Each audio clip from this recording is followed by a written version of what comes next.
שלום לכולם, אנחנו פה היום עם משהו קצת אחר, מסמך אישי כזה, שנקרא למה אצלי.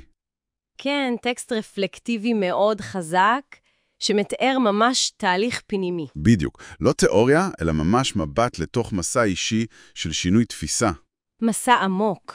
אז בוא נתחיל רגע מהתמונה שהוא מצייר על עצמו בהתחלה, הלפני, מה שנקרא. הוא כותב שהיה בטוח שהוא מושלם, כאילו לגמרי סגור על עצמו. וכל מה שלא עבד כמו שצריך... זה תמיד היה בגלל אחרים. אף פעם לא הוא. קלאסי, ומוכר אצל הרבה אנשים. כן, לגמרי. והוא ממשיך, הוא אומר שהיה מעולה בלתת עצות לאחרים, אבל בלי טיפת יכולת ליישם על עצמו. כלום. תחושה כזאת שהוא פשוט יודע יותר טוב מכולם. כן, זה מתחבר, האני מושלם הזה. בדיוק. הוא נותן דוגמה מצוינת כמו לשבת ביציאה במשחק כדורגל ולצעוק לשחקנים מה לעשות. בזמן שאתה כאילו לא באמת משחק את המשחק של החיים שלך. נכון. ומתחת לכל זה מסתתר, לפי מה שהוא כותב, חוסר יכולת להיות באמת פגיע. הקושי הזה להיחשף. כן, הוא אומר, לא סיפרתי לאשתי הכל, לא הייתי ישר איתם לגבי הילדים, לא לבקש עזרה, לא לשתף בקשיים. וזה בעצם מה שכל כך מעניין פה, לנסות להבין את המהלך.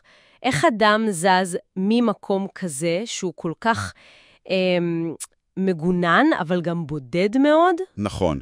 איך יוצאים מהפינה הזאת של אני בסדר, העולם דפוק? לטובת משהו אחר, איזושהי פתיחות, חיבור. אז נראה שהצעד הראשון, לפי הטקסט, הוא קודם כל להכיר בזה. להודות במגבלות של הגישה הזאת. ההכרה, הכנה. כן. הוא כותב, היום אני יודע שלא ידעתי הרבה על חיים בעלי עוצמה ומלאים. זה משפט חזק. מאוד, וזה לא משהו שקורה ברגע, נכון? ממש לא. הוא מדגיש שזו תרגילת אינסופית. זה לא איזה מתק שלבנתי, זאת הדובה. עבודה יומיומית כנראה. ואז הוא מתחיל לפרט את הדברים שהוא למד להבין לעומק.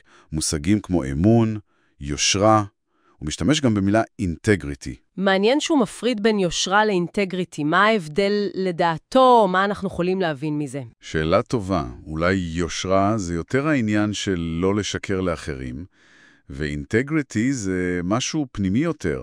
להיות שלם עם עצמך, עקבי במעשים שלך מול הערכים שלך. יכול להיות. זה מתחבר למה שהוא אומר אחר כך. היום אני המילה שלי. אולי האינטגריטי הפנימי הזה מאפשר את העמידה מאחורי המילה כלפי חוץ. הגיוני מאוד.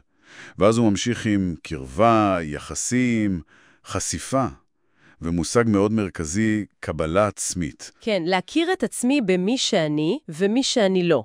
לקבל את כל החבילה, לא רק את החלקים המושלמים. וזה שינוי תפיסתי עצום מהאני מושלם של ההתחלה. לגמרי.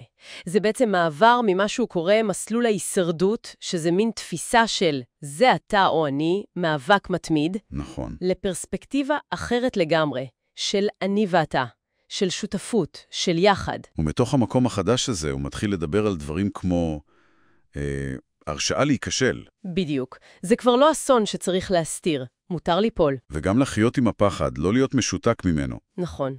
והוא גם מזכיר את העניין של אחריות להרגשה של האחר. איך אני משאיר אחרים בהרגשה? משהו שבטח לא היה קיים בתפיסה הקודמת של אני במרכז. סביר להניח שלא. ואז מגיע המקום של הפגיעות. זה מהפך שלם במחשבה. נכון, הוא כותב, להיות חשוף ופגיע זה עוצמתי עבורי. בדיוק. לא חולשה, כמו שנוטים לחשוב, אלא מקור לכוח. כוח של אותנטיות, של חיבור אמיתי. זה גם מה שמאפשר כנראה את הסליחה העצמית שהוא מזכיר. בהחלט. אחרי סליחה לעצמי, הוא אומר, דברים מתחילים להשתנות, וזה מוביל לבחירה. כן, זה משפט חזק.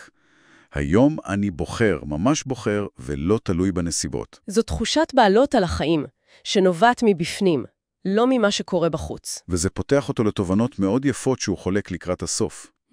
הוא מדבר על גילוי של אהבת אדם בסיסית פשוטה. אהבת האדם באשר הוא אדם.